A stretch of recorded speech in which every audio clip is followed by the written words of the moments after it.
Yang banyak terjadi ketika terjadi penyelidikan, orang menganggapnya sudah proses penyidikan. Ketika kemudian orang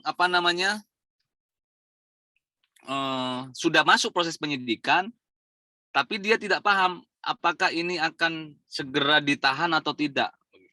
Karena pada prinsipnya tersangka itu kewenangan penahanan itu semua ada tergantung di penyidik. Kalau itu secara unsur subjektifnya penyidik menyampaikan bahwa ini perlu ditahan, maka bisa ditahan. Tapi kalau misalkan ini tidak perlu ditahan, tidak perlu ditahan. Terus berikutnya adalah saya harus sampaikan ini apa adanya. Jadi saya sampaikan bahwa ketika kita nanti beracara atau mendampingi masalah penyelidikan dan penyidikan, yang sering terjadi, kita berbicara terjadi, tapi tidak semua begitu loh. Yang terjadi adalah banyak SDM dari Polres atau SDM yang menjadi penyidik itu kadang tidak mumpuni. Sehingga apa? Kalau misalkan orang yang awam tidak paham hukum kemudian ketemu dengan penyidik yang begini, ujung-ujungnya adalah proses ini tidak akan berjalan. Proses ini akan berjalan sangat lama. Karena alasan pertama, SDM di tingkat Polres ataupun di tingkat Polsek itu sangat minim kita akui. Polsek harusnya itu minimal diisi minimal 80 orang. Tapi yang terjadi diisi ada yang cuma 8 orang, ada yang cuma 6 orang, ada yang cuma 10 orang maksimal.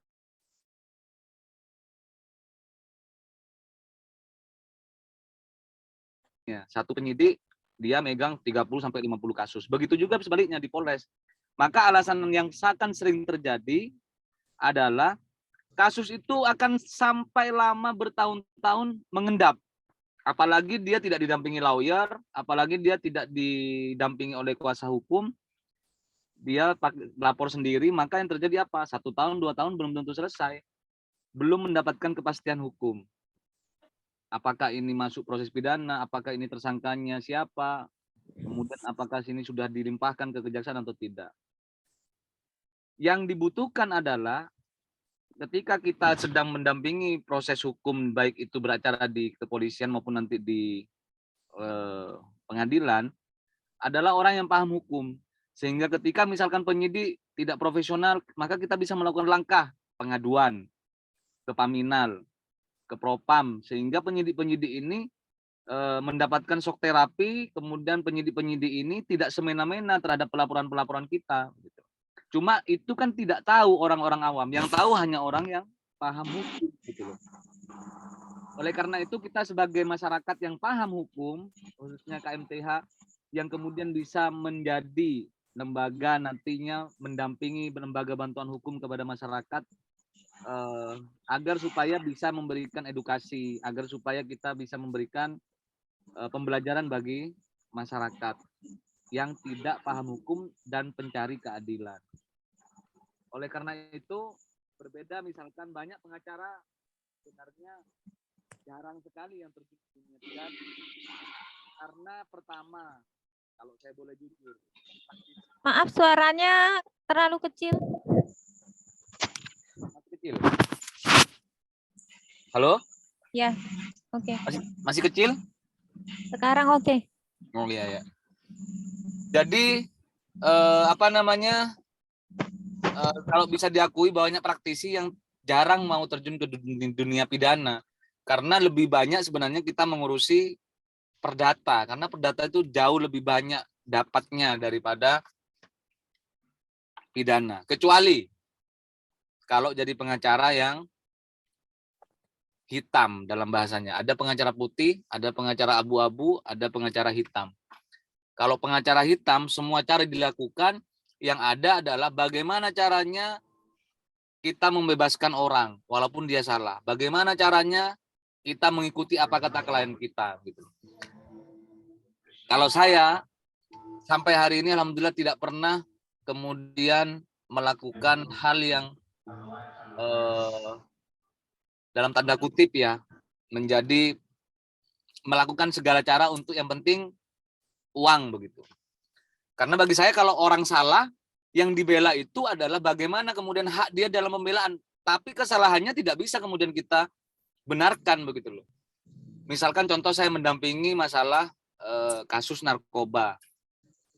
Kalau kita menjadi pengacara yang hanya ingin cari uang, ya sudah. Yang penting bagaimana klien kita ini bebas lah. Yang penting bagaimana klien kita ini bisa keluar dari jeratan masalah hukum. Nah, sebenarnya yang paling benar adalah korban-korban narkoba itu bagaimana kita lakukan langkah menjadi korban begitu loh. Jadi posisinya adalah korban itu punya hak untuk direhabilitasi.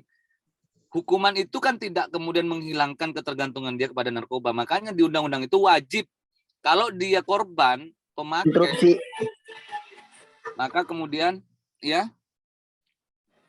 Kalau menurut saya sih lebih banyak ke perdata pidana itu hampir. Halo, putus-putus. Ke-mute kayaknya.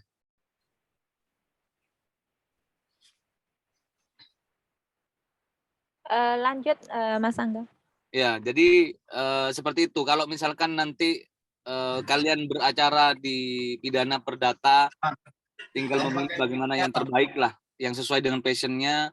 Tapi kalau prinsipnya di Undang-Undang Advokat kan, advokat tidak boleh menolak perkara yang datang, baik itu pidana, perdata, PT-UN, sengketa pilkada, dan lain sebagainya. Semua harus diambil begitu. Tergantung kemampuan kita dan bagaimana melakukan yang terbaik untuk klien. Jadi seperti itu. Mungkin selanjutnya saya buka untuk tanya jawab begitu.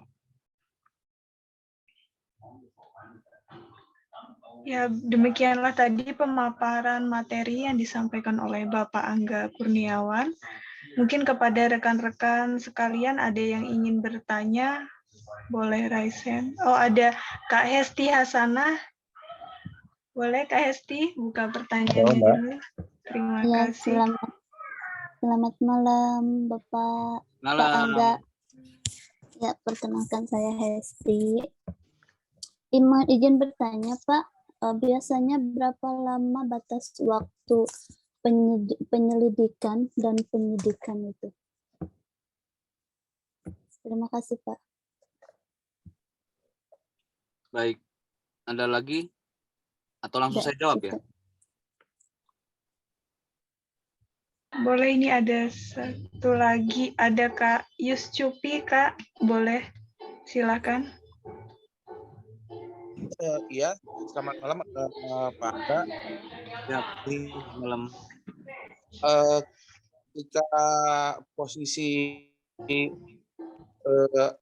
kena gitu ya, posisi orang yang kena ini, posisi di dalam dari penyelidikan ke penyidikan ini, dia satu ya dia tersangka atau tersangka atau gimana, yang kedua boleh nggak dalam penyelidikan ini, ketika kena kita minta ini orang penahanan rumah dengan alasan adalah kasarnya ya ini kan masih belum jelas, ya udah lebih baik saya bawa ke bawa ke rumah aja, walaupun kata polisi menurut katanya penyidikan belum ke penyidikan kan berarti belum ada alat bukti tuh.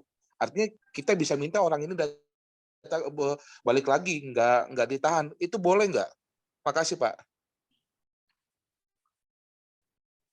Baik, saya langsung jawab ya. Pertanyaan pertama dari Ibu Hesti Hasanah. Berapa sih batasan waktu untuk penyelidikan dan penyidikan? Nah, ini berbeda perbedaannya. Ketika kita melakukan pengaduan dengan laporan, itu proses penyelidikan itu berbeda. Kalau pengaduan itu maksimal 1 bulan itu harus ada perkembangan penyelidikan. Tapi kalau laporan maka maksimal seminggu sudah ada proses namanya penyelidikan begitu loh, perkembangan penyelidikan. Batasannya sejauh mana? Ketika memang penyidik sudah menentukan bahwa ini sudah cukup dilakukan gelar perkara untuk dinaikkan ke tingkat penyidikan, maka bisa 1 bulan, bisa tergantung dari berat jenis case-nya. Yang paling gampang kan ketika penganiayaan. Dipukul, ada bukti visum et repertum, ada saksi, selesai. Saksi ahli pidana, tinggal gelar perkara naik ke penyidikan. Biasanya cepat. Tapi kalau untuk kasus-kasus yang misalkan penipuan penggelapan, itu kan apalagi terlapornya ada lebih dari 1 orang. Atau dia misalkan bukti-bukti yang dimiliki belum jelas, susah ditemukan, harus menggunakan orang cyber untuk melacak ini nomor HP ini, bukti transfer ini, rekeningnya siapa dan lain sebagainya. Nah, itu berbeda-beda nanti lamanya proses. Nah, ketika penyidikan, maka ketika pengaduan juga sama. Kalau sudah pengaduan naik dari penyelidikan naik ke penyidikan, semua sama. Penyidikan itu maksimal adanya menentukan proses harusnya. Ketika polisi itu profesional, adalah 1 bulan itu maksimal sudah harus ada perkembangannya. Beda lagi kalau misalnya sudah nahan orang. Nah, kalau sudah nahan orang kan maksimalnya 2 kali perpanjangan penahanan itu. 2 bulan. Ketika sudah ditetapkan tersangka, kemudian penahanan, tidak segera di P21 atau di tahap 2 kan ke kejaksaan, maka wajib dilepas. Begitu loh. Kalau misalkan lebih dari perpanjangan penahanan itu tapi belum di P21 oleh kejaksaan, maka kepolisian berhak untuk wajib untuk melepaskan tersangka yang ditahan ini. Menyambung dari pertanyaan dari Mas Yuscupi. Kalau misalkan pertanyaannya adalah bisa nggak kalau misalkan kita ini mengajukan tahanan kota ya misalkan ya, atau tahanan rumah, sangat bisa karena itu juga diatur di undang-undang dan diatur di KUHAP begitu loh. Dengan alasan misalkan sedang berobat, butuh obat yang kemudian itu sangat rutin untuk dimasukkan, atau kemudian alasan keamanan dan lain sebagainya.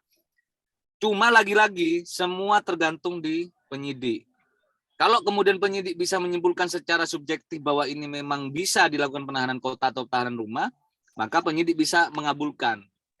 Faktanya saya katakan bahwa itu terjadi lagi-lagi di masyarakat menilainya. Contoh yang viral sekarang. Baru hari ini ada pelaku pembunuhan berencana 340 sampai sekarang belum ditahan. Biasanya kalau itu orang biasa atau orang yang tidak punya apa-apa, tidak punya kekuatan politik, tidak punya kekuatan jabatan, tidak punya kekuatan uang, wajib ditahan, langsung ditahan karena dia ancamannya maksimalnya hukuman mati. Tapi baru kali ini kemudian tersangka pelaku pembunuhan berencana tidak ditahan sampai sekarang. Katanya pemberkasannya nunggu P21 dari kejaksaan. Beda lagi nanti kalau sudah P21 maka yang punya kewenangan adalah jaksa. Apakah jaksa mau nahan atau tidak begitu. Kalau masalah tahanan rumah ataupun tahanan kota itu juga kewenangan dari penyidik. Ketika kemudian penyidik mengabulkan permohonan dari kuasa hukumnya karena dengan berbagai alasan itu, maka itu bisa dilakukan begitu. Namun faktanya itu juga tidak gratis. Tanda kutip saya katakan, itu memang tidak gratis. Tidak semua orang mendapatkan fasilitas itu.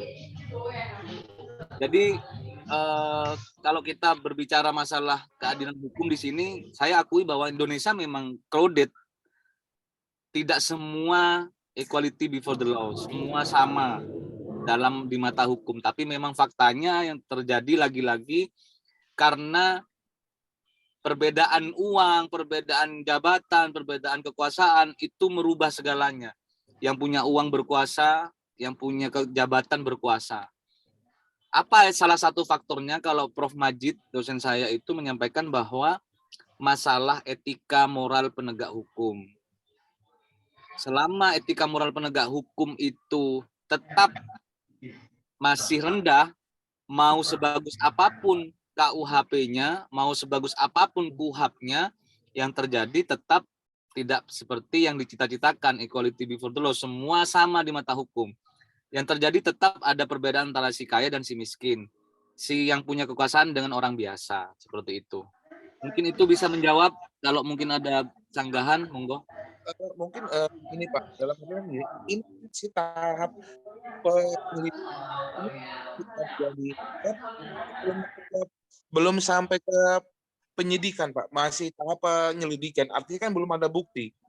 apakah itu juga memang harus memang dalam artian harus ada jaminan, Pak? Kalau memang harus untuk dibawa kita minta tahanan rumah gitu, Pak. Seperti itu.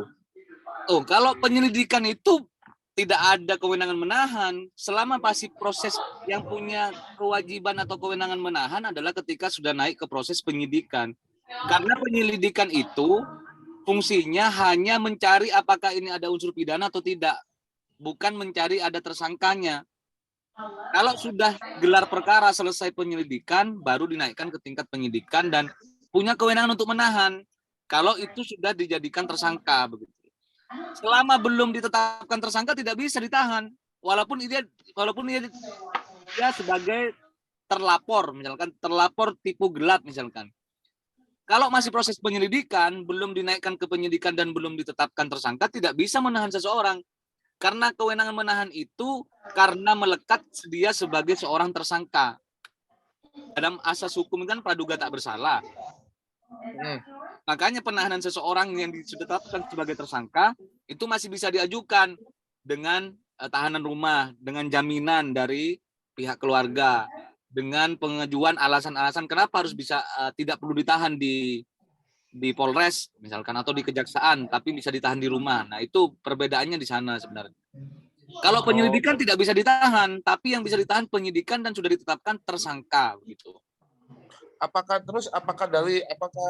satu lagi, Pak, kalau misalnya dia tertangkap tangan beda lagi ya, walaupun itu cuma ada asal alat bukti ya, artinya dia sudah masuk ke tersangka berarti ya, Pak ya. Kalau OTT beda lagi, jadi OTT itu sudah melebihi, jadi langsung ketika melakukan OTT maka sudah ditemukan 2 alat bukti yang sah, secara langsung dilakukan oleh penyidik, ditemukan. Maka gelar perkara penyelidikan itu tidak perlu langsung ke penyidikan, menetapkan tersangka. Oke. Ya, paham. Oke. Siap. Ya, semoga paham ya Kak Hesti dan Kak Yuscupi. Kemudian beralih ke kolom chatroom, ada dari Kak Sri Ngatmi. Pertanyaannya, selamat malam Pak Angga, izin bertanya. Apa yang dimaksud dengan obstruction of justice dan apa batasannya dalam kasus hukum pidana? Terima kasih Pak Angga. Baik. Kemudian 2 pertanyaan sekaligus ya Pak. Siap. Kemudian ada juga dari Kak Sandi 009. Izin bertanya, interupsi. Sebentar Kak Anwar ya. Bagaimana tanggapan zaman sekarang visum bisa dibuat izin tanya? Baik. Pertanyaan pertama, apakah yang dimaksud dengan obstruction of justice? Jadi obstruction of justice itu adalah penghalangan penyidik dalam melakukan penyidikan, menghalang-halangi penyidik dalam melakukan penyidikan. Obstruction of justice ini batasannya adalah semua hal yang dilakukan oleh penyidik pada saat melakukan adanya penyidikan namun dihalangi, baik itu dengan cara menghilangkan barang bukti, baik itu dengan cara menghalang-halangi agar tidak datang untuk melakukan BAP pemeriksaan, maka itu bisa dianggap menghalang-halangi penyidikan atau obstruction of justice. Contoh, saya sebagai terlapor untuk dilaporkan seseorang karena saya menipu 1 miliar. Buktinya adalah di bukti transfer rekening, kemudian saya menghilangkan itu atau saudara saya menghilangkan itu untuk membantu saya, maka saudara saya bisa dituntut secara pidana dengan pasal obstruction of justice begitu. Jadi pokoknya semua hal yang dilakukan untuk menghalangi kepentingan penyidikan maka itu masuk pidana atau melakukan obstruction of justice. Pertanyaan selanjutnya, bagaimana tanggapan zaman sekarang visum bisa dibuat atau izin tanya? Jadi visum et repertum itu harus ada laporan dulu. Rekomendasi kita kalau mau visum, maka kita datang dulu ke Polsek atau ke Polres, maka berdasarkan rekomendasi dari Polsek atau Polsek itu kita bisa ke rumah sakit atau puskesmas untuk melakukan visum et repertum itu. Jadi tidak bisa kita kemudian visum dulu tanpa ada bukti rekomendasi dari Polres atau Polsek. Jadi seperti itu. Terima kasih Pak Angga. Kemudian tadi yang sudah sempat open mic ada Kak Anwar Fauzi Nugraha. Boleh Kak Anwar di-unmute sebentar?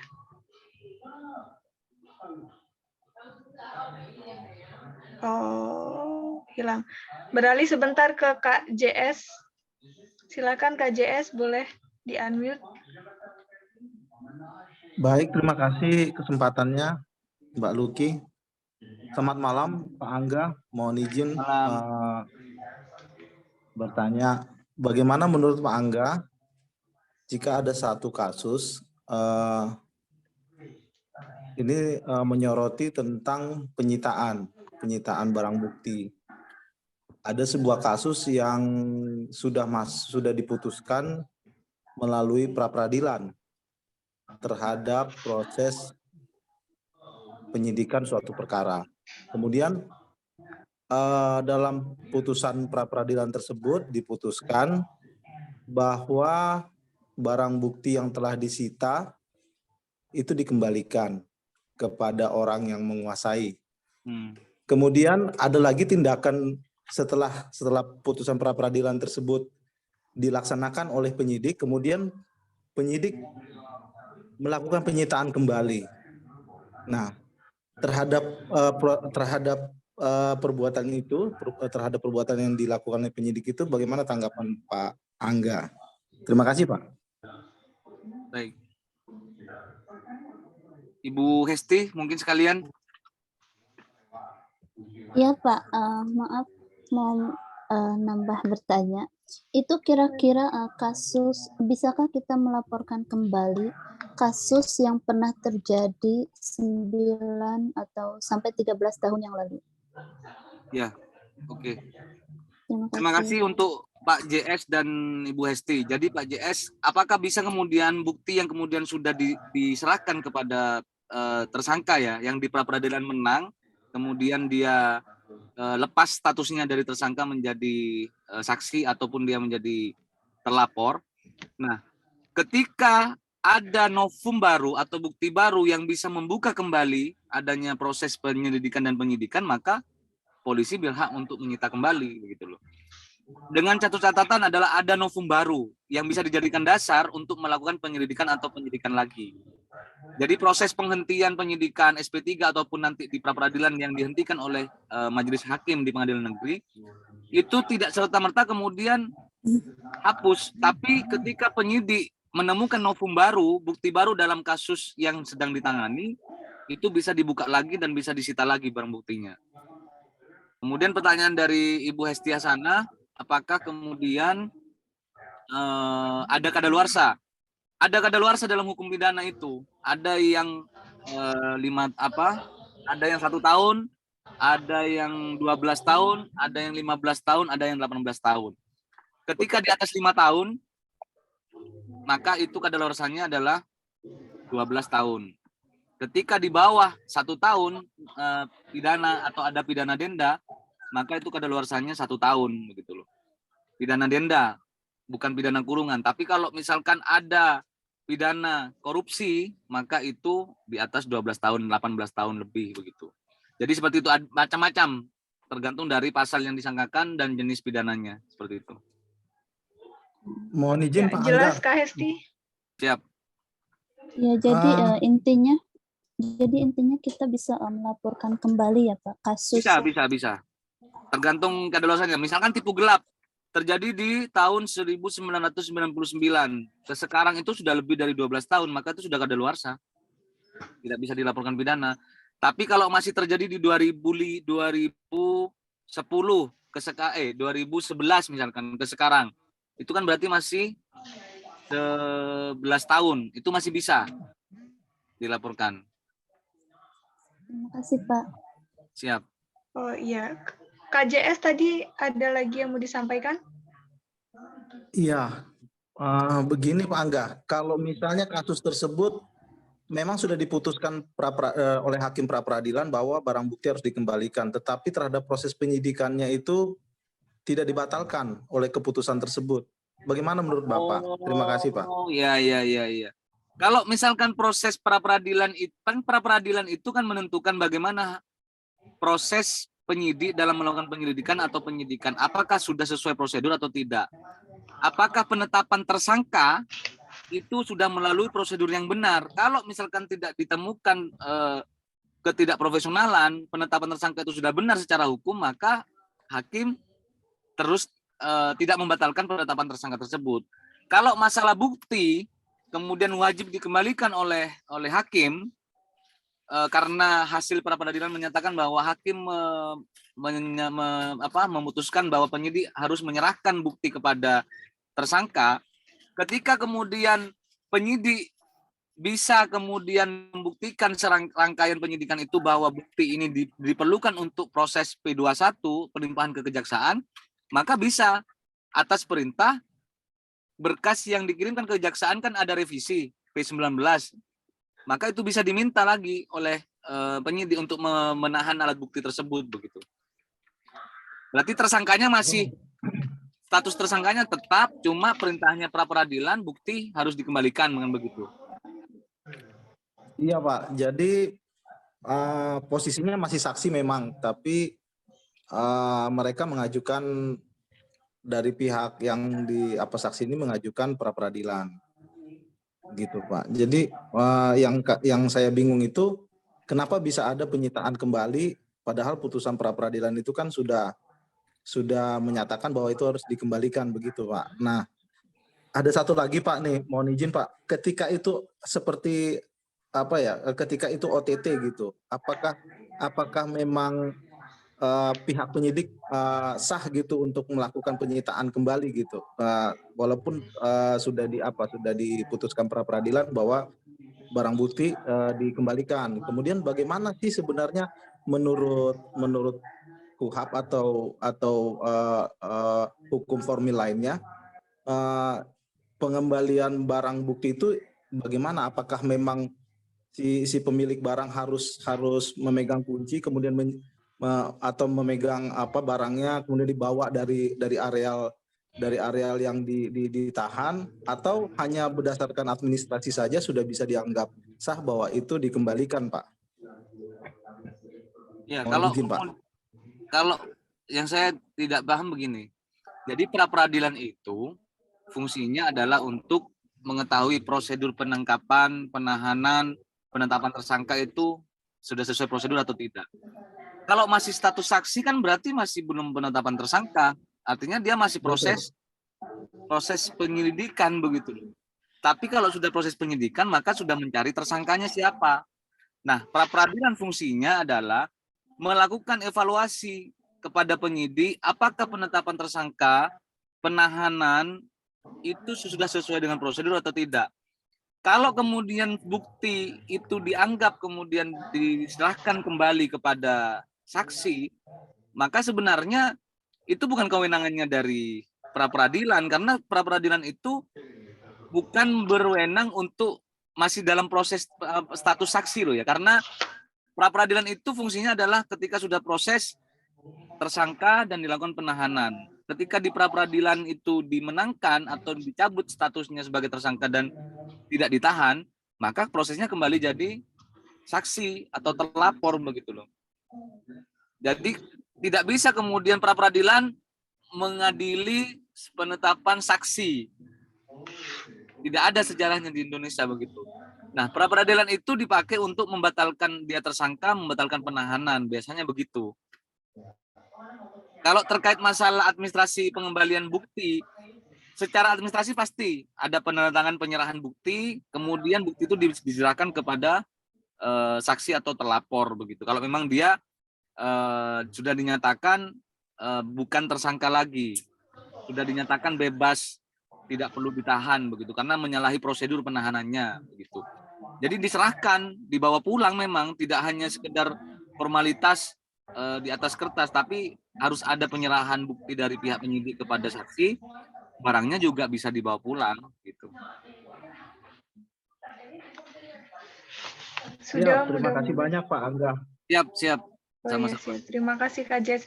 Satu pertanyaan penutup sepertinya dari Kak Anwar Fauzi Nugraha yang dari tadi sudah tak sabar bertanya. Silakan Kak Anwar, open mic-nya atau Baik, boleh open kan cam. saya interupsi.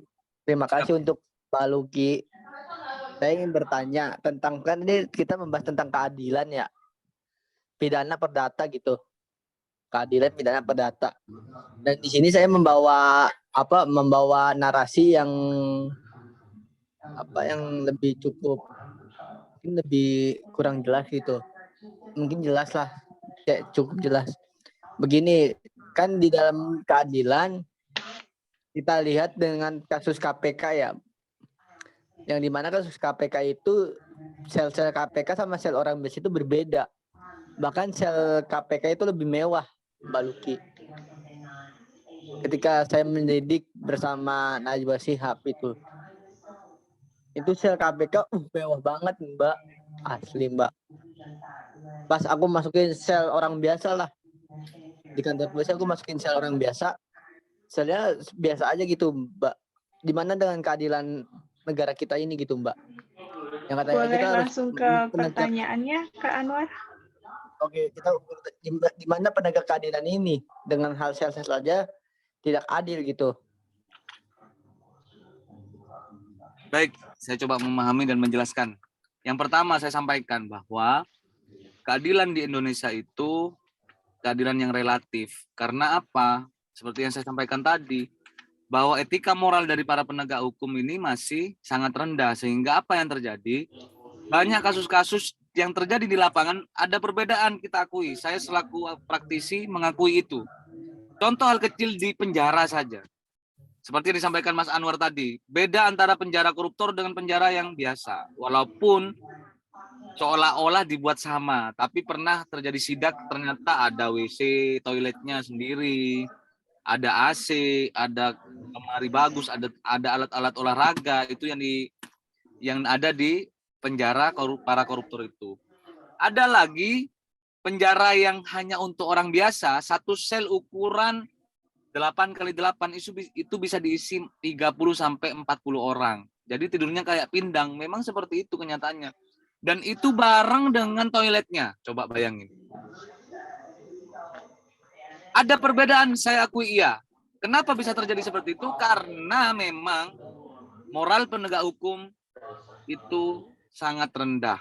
Sehingga tugas kita sebagai masyarakat yang paham hukum agar bisa kemudian ke depan tidak bagaimana memperbaiki sistem hukum ini. Tidak bisa sendiri. Pengacara bergerak sendiri tidak bisa. Harus berbarengan dengan polisi, berbarengan dengan jaksa, berbarengan dengan pengadilan, berbarengan dengan kepala rutan atau PNS-PNS sipil di penjaga sipil begitu. Karena kejahatan banyak terjadi juga, jangan salah, di penjara begitu loh. Artinya ini menjadi catatan bagi kita sebagai generasi penerus bangsa. Harapannya juga saya banyak berharap kepada KMTH yang dalam hal ini istiqomah dalam mendampingi, melakukan edukasi kepada masyarakat, sehingga mungkin dari kawan-kawan KMTH hari ini didukung oleh elemen-elemen masyarakat yang lain, sama-sama ingin memberikan keadilan yang terbaik untuk bangsa ini. Dan hari ini pola pidana kita sudah mengarah pada asas kemanfaatan. Jadi tidak hanya berbicara tentang kepastian hukum, tidak hanya berbicara tentang keadilan, yang paling penting hari ini adalah berbicara tentang kemanfaatan. Hukuman itu hanya bentuk sebagai kepastian hukum dan keadilan. Tapi yang sekarang lagi digembar-gemborkan oleh para penegak hukum, baik itu kepolisian, kejaksaan maupun pengadilan, lebih banyak pada asas kemanfaatan. Sebagai contoh, ketika orang berkelahi terjadi penganiayaan, selama itu ada kata damai dari pelapor dan korban,